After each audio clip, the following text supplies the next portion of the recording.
What's up guys, Nepenthes here and welcome back to another episode of the PES My Club Road to Glory. Today I've actually got two offline tournaments, getting a gold ball and a silver ball, or rather a gold plus ball and a silver plus ball, and then a couple of online games as well, just testing out my team. In the time between today's video and the last video 2 days ago, I personally have learned so much more about this game. I've been really deep diving into PES and the PES universe, and I tell you what guys, I'm loving it. And as I said before, you know, I'm not getting paid to make these videos. This isn't a sponsor. This is no quid pro quo kind of deal here. Yes, I did get the code to play the game for free, but no, I'm under no obligation to speak positively about PES. This is just my true opinion and my true feelings on this game. I am loving it to the point where I'm about 60 ranked sim matches in. I've played about 100 games altogether over the last 5 to 8 days. Maybe a bit more actually with the online stuff that I played with Bates and Marsh as well. It might be well over 120, 130 games. And I just love so many aspects about this game. There is a lot of stuff that goes deep in this game. What I want to do is start making videos on that stuff, but because of how just life is right now, as you know, you guys know, I've got builders in. I can't start recording voice and face cam until usually gone 4 in the afternoon, and today gone 5 because the builders were here for a bit longer, and because they're here making noise from 8 o'clock in the morning, I'm getting up super early. So I have for the first time ever like a super limited window to actually work. Usually with YouTube you work at your leisure, right? If I want to work at 2 in the afternoon, no worries. 10 in the morning, no problem. 5 at night, 3 in the morning, midnight, no problem. But I'm in a situation right now at home where I have a kind of a window from about 4 or 5 p.m. until about 10 or 11 p.m. to get everything done. So I can't get as much done in terms of recording as I want. But there's a lot of information that I want to put out there. And so those videos might prioritize the actual Road to Glory videos, because I want you guys to know what I know so that you can do better within your own My Club. And when I was explaining it to Nick last night, it took me about an hour and a half to explain everything I know to Nick. Not only did it really help him out, but everyone in this chat that plays PES was just like mind-blowing stuff. This is, you know, it's the sort of thing that I don't understand why A, PES themselves don't put out there, and B, why the PES content creators don't put it out there, because I tweeted this before, and I've spoke about it before as well on videos. There are genuinely at this point in time, because of myself and all the other FIFA content creators that are putting up PES, there are hundreds of thousands of new eyes on PES. And for someone that's never played PES before and doesn't know the intricacies of it and might be switching over from FIFA or testing it out from FIFA for the first time ever, they're going to come over to this game, they're just going to be blown away by how much there is and how deep it goes. It's going to be overwhelming, and because there's no quick access to information and how things work, they're going to walk away from it. You know, if it wasn't for my man, I can't remember his real name. Let me get his real name, because otherwise I'm just going to call him by his actual name. So Josh, if it wasn't for my man Josh, who is a PES moderator, or a PES moderator for the Reddit, or like PES Reddit essentially. If it wasn't for him basically being an encyclopedia for me to just ask him questions whenever I want, I would have stopped playing PES by now, because I wouldn't be understanding it properly. It would seem like the grind wasn't worth it. It would seem kind of like just a really boring game mode, and I wouldn't be where I'm at with what I'm doing with this team and this game right now. But I love this game. I love how this game works. I love what it represents. I love the fact that to actually get something good, you have to grind. For example, there is a few fullbacks that I want in my squad. I need to attain the scouts for them. Obviously, if I was a pay-to-win account, I'd be able to get them relatively easier. But because I'm doing this as a free-to-play account, for me to get the players that I want that are going to be the best players in the game, it's going to take time and it's going to take energy. And then when I get them, they're going to be level 1 versions. So for me to upgrade them to their best possible selves, it's going to take even more time and even more energy and even more grinding. And I love that fact. I love it. I genuinely love it. So over the next week or so, I'm going to be putting together little mini videos of everything that I know, how it's important, why it's important, and how it can impact you and your game. And along the way, I'm probably going to be slightly wrong with some things, And I'm also going to learn even more things along the way, which will probably spur me to either change a video that I might have made and update it with a more efficient way, or it might lead me to making brand new videos, or it might lead me to just saying, hey, that video was actually just completely wrong. But we'll get through that in the meantime. I have, of course, gone and got some comments from the comments section. The first one is from Jamie Tain. He says, with the leveling up, could you make a white ball player 99 rated? Ultimately, no, because they have a max amount of XP that you can give them, and even some of the high rated players you can't even get up to 99 rated. But I actually think the PES database goes up to like 120, I think. So I think you could even get 100 rated players. I'm not 100% certain on that, just what I think. But no, every player has a cap. So the way that you can kind of tell in terms of the cap is finding out what their rating is when they're level 30, which is kind of like base level. So if let's say you got, I think a good example is Dybala. Dybala's an 87 rated striker. When you get him at level 30, if you get him at level 1, he's an 80 rated striker. So by the time you grind him up to level 30, he'll be 88 rated. So it gives you a small indication of how much growth he gets from 30 levels of experience. And 30 levels of experience would be 90 in-game stats added to him. And again, I'll make a video on that and explain how and why that works in due course, but that would be 90 in-game stats. So if his max level for experience is 60, that means he's got 30 more levels of experience to go, which means 90 more in-game stats, which probably means around 8 more rankings, so you can get him to probably about a 96 rated. If, however, his max experience level is 50, it will be a bit lower. If it's 70, it will be a bit higher. And then certain players have lower experience levels and certain players have higher experience levels. And it seems to be generally tied in with age. The younger the player is, the higher the experience level gets. And that's because for some reason, and I don't quite understand why, but for some reason PES don't want people to be able to grow older players to unreasonable levels of expectations, and I just don't get that. I don't know why.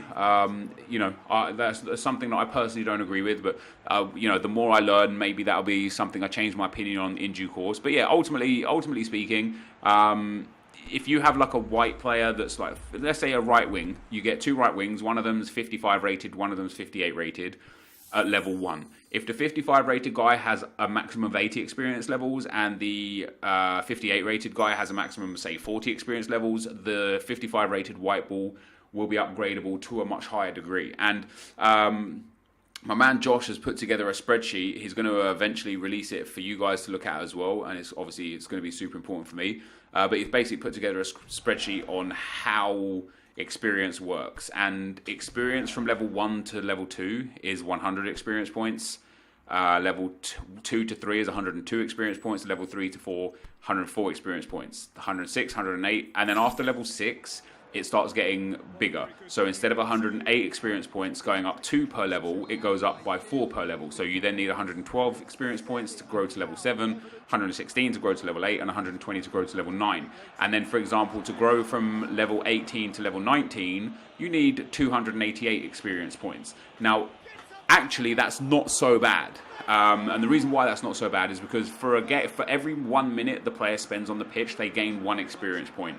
For every if they get a rating at the end of the game of 6, they will get 90 experience points if they played every minute. If they get a rating of 7, they would get, I think it's 180 experience points, or maybe it's a 50% increase, so they'll get 135 experience points. If they get a rating of 8, it'll be even more, and basically the better the rating of the player, the more experience points they gain. So when you've got a level 18 player, if you actually have a great game with him and he gets a super high rating, he might go up straight away from level 17 to level 18. And then on top of that, when you convert the white balls that you're using to grind into scouts, you can then also get scout boosts, and they have multipliers as well. It's just a whole host of stuff that we'll get into over the next week or so. But it's not worth grinding players and renewing contracts of players that don't have long-term impact in your team. Because this is where I like this game. I currently have a couple of right backs. None of them have longevity in my team. I've got a couple of good scouts for right backs as well. I just need a few more scouts to tie in to get me a great right back. But we're basically in a position where we need a better right back. Once we get, what I want is I want a main team and I want a sim team. And the sim team, for the sim team, I want a fitness team. So I essentially want 3 teams for my PES Road to Glory.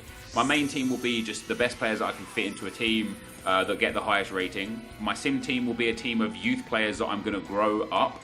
And then my fitness team will be a team of white balls that I utilise to get fitness on the main and the sim team, so I don't have to spend any of the any money on fitness, and B, any of the fitness modifiers that I have. And B, the benefit of the third team will also be the fact that I can convert those into XP trainers to grow the other players. So that's kind of the aim. And so for right now, for example, my attack is going to be Neymar, Mbappe, and Dybala up front, Ziyech and Mateus in midfield.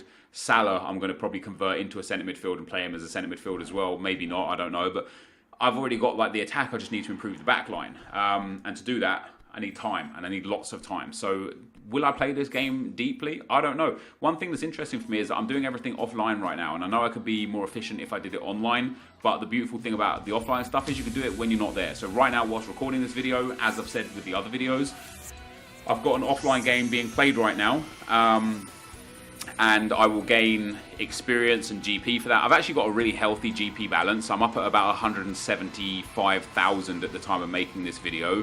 So in terms of renewing the contracts for my players, I could actually play a lot of games online without any concern of contract worries or issues or anything like that, because obviously I'll get GP per game online, and then it will negate the cost of the contracts, and then I've got a high balance anyway. But yeah, bottom line is I need to grind to get my 3 teams set up, and then when you get your 3 teams, there's a few youth players that are like super good. There's a guy called Rodrigo, a bronze guy who's good. Vinicius Junior is going to be a top quality player. There's a few other bronzes or silvers that are going to develop into really high rated players that I want to get into my team, but you need to get the right scouts for them. And to get scouts, you need to play games. At the end of every game, you get a scout. I pick up a whole bunch of 4-star and 3-star scouts. I actually have enough scouts to get Vinicius Junior, but there's 2 players that show up, so I have a chance of not getting him and getting the other guy instead. Obviously, I don't want to try that until I've got a guaranteed role on Vinicius Junior, so I can get him into the team. Then I can just start feeding all of these experience points into him, which is why you don't really see me doing much with my team, and why my team generally hasn't changed since day 1 in general. I did have a whole bunch of comments. I thought 15-16 minutes wouldn't be enough. Well, I thought I'd have too much time, but I'm running out of time, so here we go. Karen says, create your own team kit and badge. Will do, in the works. Want to get the option file on as well, so we'll get that done, no problem at all. Matthew says there should be some spreadsheets online to find out what scouts to use, as this is what I've used in past PES games. Yeah, PES-DB will actually be up and running any day now. Once PES-DB is up and running, I'll be able to find all the players I want, what scouts I need to get to them, and what percentage chance role I have on those players. Aladdin says, just be patient when you have the ball. You are used to playing FIFA, which seems a ping-pong game and not football. Try to create chances for yourself by through balls or simply passing. Don't always go to the sides and just cross. There are many ways to score goals in PES. Pace is not important. I'd say it's just another arsenal among many that when used properly, it does work. And yeah, I've definitely figured that out and experienced that over the last 2 days playing. Like, in FIFA, it's about utilizing every possession and converting it into a goal. In PES, that's not the case. In PES, it's more about like utilizing possession to play a game of football, and I love that. I love the fact that if I turn over possession in FUT, I'm like, oh god, this guy's definitely going to have a goal scoring opportunity. If I turn over possession in PES, this guy is still going to have to work extremely hard to even get to my box, let alone create a chance, let alone a goal-scoring chance. So, yeah, I've definitely figured that out. And then leading on from that, in terms of my abilities here, which you see a lot, I've played 3 online games. I drew 1-1, I lost 2-1, and I lost 2-1. Harry says that the reason why your players at the back seem lethargic is because they lack ball control and other key dribbling stats, as they are below average defenders. It's not the game in general. Loving the PES videos so much. And another person as well, Cultured, said, Nep, your players are lethargic because stamina and fatigue plays a huge part in PES. It always has done, but this year the developers said it would be a big factor in players' technique as the game gets further towards the 90 minutes. And that again lends to the fact that I love this grind. You know, my back line and my goalkeeper is not good enough. My midfield and attack is decent and I can score goals, but I'm coming up against top teams, like much better back lines than my own. So for me, it's about grinding to upgrade my back line to make sure I either get better defenders or improve the defenders that I have, so that I'm a better overall player. And the only way to do that without spending is by playing. And so in PES, and I initially didn't like the fact that I don't have just my record on hand on the screen. I didn't like that. I would have loved to see my overall record. You can actually see your records in PES. It tracks everything for you. But I do love the fact that PES doesn't lend towards ego boosting in that area. You know, it doesn't really matter if you win or lose because you are still working towards an end goal. And that is what I feel like FIFA is missing. And that's why I'm loving this game right now. The end goal in PES is to continue working towards and building the experience of your dream team. And you can do that even if you lose 10, 15, 20 or 100 games in a row. Because if you play 10 games, you're gaining those gamer points, you're gaining the experience on those players, you're potentially gaining scouts that could lead you towards getting better players, and in general, it's just a really, really positive environment. Even a loss gives you something. In FIFA, if you lose fitness, you lose contracts, you might have a red card, you might have an injury, and you get about 500 coins for it, which is not even nearly enough to cover any amount of anything. And you have to rely heavily on SBCs and rewards from games to actually advance in FIFA. And that's why it's such a spiteful, toxic community in FIFA, rather than what I've seen is on PES, is because everyone's so desperate to win in FIFA because they need the rewards to improve their team, because you can't do it any other way. In PES, it's the complete opposite. You don't need anything other than time and energy, really, to improve your team on PES, and I love that. I genuinely love that. So I did have one more comment, guys, but it's a super, super long comment. I thought I'd have time to get through it. It seems like I'm not going to have time to get through it. But there you go, guys. We upgraded our team a little bit more. What we'll do in the next episode is I'm going to go through my teams, what players I'm keeping, why I'm keeping them. So I'll be able to do that as a relatively quick video so that I can have some time to put together towards these other videos. But yeah, guys, thank you so much for the love and support on PES so far. The question keeps popping up. Are you going to continue this when FIFA 19 comes out? I don't know the answer to that, but at this stage, I'm leaning towards yes, because I'm thoroughly enjoying myself on this game right now, and so why not? But this, guys, is going to be the end of the video. Thank you for watching, and I'll see you next time. I'm out. Peace.